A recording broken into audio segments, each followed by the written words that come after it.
Okay, so what we did last year, 2017, we spent quite a bit of time just deep diving the opportunity, principally on two levels: the size of the current offshore market, really just to gauge against what the AGA had put out in terms of they had a figure of 150 billion handle being spent on sports betting in 2016. We did our own calculation, and it came out actually higher than that at 196.2. And then since then, we've tracked the opportunity going forward, initially to 5 years and then to 2030.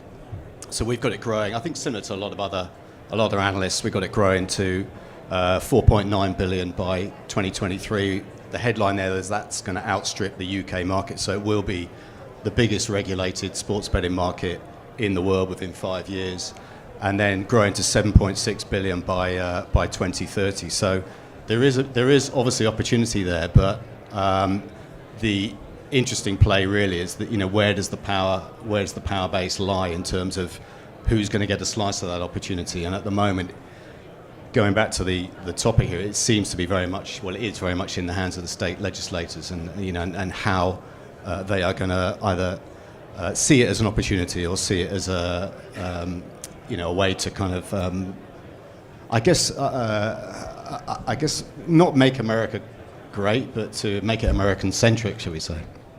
I think betting and entertainment goes hand in hand. So the US are fantastic with service that they give to customers. And I think from a betting perspective, it just adds to that service. That's what it's about. Betting has always been a side product for sport, and it's about enjoying your sport and having a flutter on the side.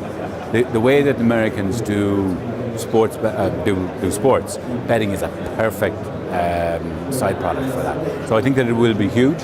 I think if you consider that it's going to be different across each state, it's going to have different nuances and different regulations in each state. So I think it will take a long time, but it will absolutely be the biggest market in the world.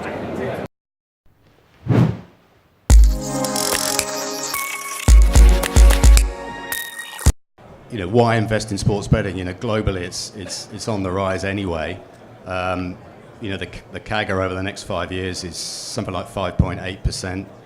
But in America, it's going to be 65%, because it's going from 200 million in Nevada to 4.9 billion GGR. So it's from an investment point of view, if you're looking for an immediate return, normally you're looking for anything over 4 or 5%. So it's a bit of a no-brainer from that perspective, if you believe the numbers.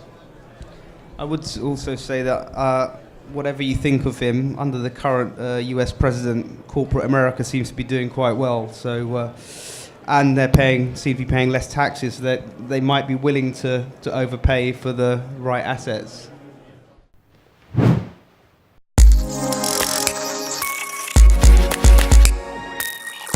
It's too early to say. There's a lot of jockeying for position at the moment over the water. But that said, you do see a lot of North American investors interested in where a lot of these UK European operators have come from. Whether that comes back over this side of the water, I think will be largely dependent on how successful it is over in North America first. So I don't think you'll see that in the immediate term, but I wouldn't rule it out longer term. I'd also say if you're one of the winners in the UK market, you've got a very strong, sustainable business and brand, and there's no way you'd want to exit that. I mean, what you are looking for is where's my next 5-10 years of growth, and that's what the US represents.